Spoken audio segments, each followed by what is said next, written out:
Good evening, ladies and gentlemen, or whatever time it is when you're watching this. As I mentioned last Thursday, we do not have a physical class on Tuesday, October 29th. In place of that class, I am putting up an online lecture. So, in tonight's online lecture, I'm going to cover quoting, paraphrasing, and in-text citations. So our learning goal, let me go back to that. Our learning goal tonight is students will be able to quote and paraphrase their sources within their academic essays, and they will also be able to provide proper citations for their resources both in the text and on the works cited page. So this is a very important lecture tonight.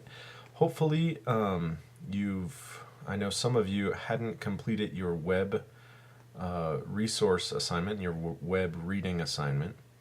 If you have not yet done so, that will make it very difficult to pull in resources for your academic essay. So if you haven't done that, please make sure to bring that to class by next Thursday, or this coming Thursday on Halloween. Okay, agenda tonight. We are going to talk about the academic essay rough draft, the fact that it's due on Thursday, October 31st, Halloween. I know some of you are disappointed we have class on Halloween, but we are already one class behind because of the flooding, and we are missing class again on Tuesday because I couldn't find a sub when I go to pick up my wife and son, so that we simply cannot miss any more class. So Halloween is actually going to be a very important night for us because we need to make sure we have our academic essays, at least our rough drafts, completed and ready to revise with your peers in class. And we will also be doing a lecture on print resources. If you need to, we're going to talk about how you can review the lesson from last week, our web resources. Then I'm going to cover how we would put quotations into our academic essays. Then I'm going to talk about paraphrasing.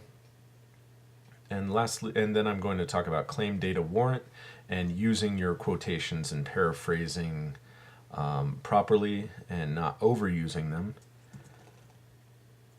And then lastly, I want to cover the works cited page. Okay, so we talked about the academic essay rough draft being due on Thursday. Let me show you a little review of last week's lesson. So if you get on to D2L and click on Content, and then under evaluating research, we have the web and print resources, so you can review the review the evaluating web and print sources lecture. Also have the template for the chart for your homework if you have not yet finished that.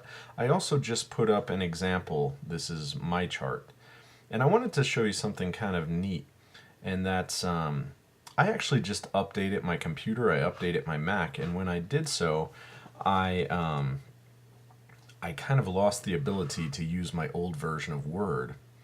But this is really cool. So I didn't have Word to open this, but I still downloaded this, and then I opened it using Google Docs. So you can open and create documents on Google Docs regardless of whether or not you have Microsoft Office. So be sure to review your web and print sources lesson from last time. Make sure that you've found a source that's both credible and reliable before using it as a resource for your academic essay. All right, well, let's get into the academic essay. This is on Google Docs. I've set up my academic essay. So remember, we got to start with our header up at the top, and if you're using your MLA template, that shouldn't be a problem for any of you. And then you're heading over here with all this important information. Remember, we need a title centered. The title should tell a little something about the main idea of the text, but it shouldn't be vague or unclear. Okay. Remember, before you begin your research, you absolutely must have your thesis statement. So your thesis statement is going to guide your research. So here I've put together an introductory paragraph for my academic essay. So I'm going to read it to you, and then I'm going to point out my thesis statement, and you can see how that guided my research. So most teachers, knowing that working with economically disadvantaged students can be challenging. Even non-educators are aware of the difficulties of teaching students from lower socioeconomic backgrounds. In fact, the few teachers able to overcome the challenges of educating impoverished students become legendary. Their stories are told in popular films such as Stand and Deliver and Freedom Riders. While many people have seen a film portraying teachers enlightening low-income teens, most people might find it difficult to identify poverty's exact impact on education. Although poverty is not an impenetrable barrier to academic achievement, it has a wide range of negative effects that impede student success. All right, can you find my thesis statement? Hope you could. It's right here. It's the last sentence of my introductory paragraph. So, although poverty is not an impenetrable barrier to academic achievement, it has a wide range of negative effects that impede student success. So, unlike our 5-paragraph essay, where we have a very formulaic thesis statement, which essentially amounts to, I'm going to write about this, this, and this, our academic essays are longer than 5 paragraphs, and so I cannot put all of every single body paragraph topic within my thesis statement. Okay, and you can see as I've explored the negative effects of poverty on academic achievement, that helped guide my research. So remember last week, as I did my Think Aloud with the web resources assignment, I found, after quite a bit of research, I found this piece on the internet from The Nation, Today in Poverty, an Education Wish List by Greg Kaufman and Elaine Weiss. So I already evaluated this piece using our chart, so I know it's credible and it's reliable, and I'm going to use it as a resource in my academic essay. So let's look at my first topic paragraph and how I put in a quotation from my resource.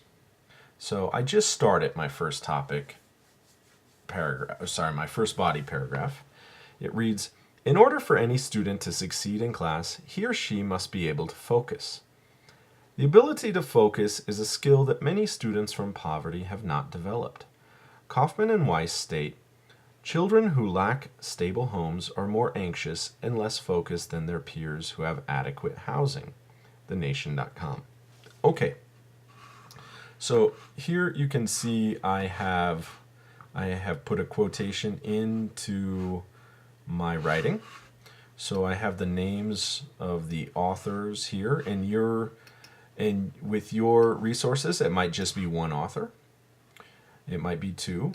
A really important resource for you as you incorporate your resources in the text is going to be your everyday writing text. So you're going to want to pay particular attention to chapter 16 about special writing situations. Particularly, if you turn to page 329, This is the area on MLA in-text citation with examples. So this is going to be a little different depending on what your resource is and depending on the type of resource it is and how many authors you have. So the text gives an example of author name not mentioned in your writing, author name mentioned in your writing, a work with 2 or 3 authors, a work with 4 or more authors, 2 or more works by the same author, author with the same last name, and anonymous work by entities such as government, department, an association, a committee, an entire work, and a source using 2 or more sentences and block quotations. We're not going to worry about that. A source with no page numbers. This will apply to most of you, myself included, as most of our web resources do not actually have page numbers. So again, that's MLA in-text citation examples on pages 329 through 333. Again, I'm not going to go over every single one because they're different depending on your resources and the number of authors, or if the authors are mentioned in the text. So that's why the everyday writing is going to be a really important reference guide for you. So this was, again, I got my resource on the web, so I don't have page numbers. If I had page numbers in a journal, a magazine, a book, this is where the page numbers would go. And that's the basic formula for citing a quotation within your text, that you're naming the author or authors by their last name. We're not going to call them Bob or Jimmy. We don't know them. They're not our friends. We're professionals, so we are going to refer to them by their last names. And so either 1 or 2 authors state or according to, and then put your quotation. It should be something really poignant that you really had trouble saying in your own words, something really important. And then finally the page number, or if there's a lack of a page number, you're going to put the website. Okay, so that's one way to do it. Let me show you another way where you don't name the authors in the text. So I named the authors Kaufman and Weiss in this sentence. And now you look at my next sentence. Here's another example.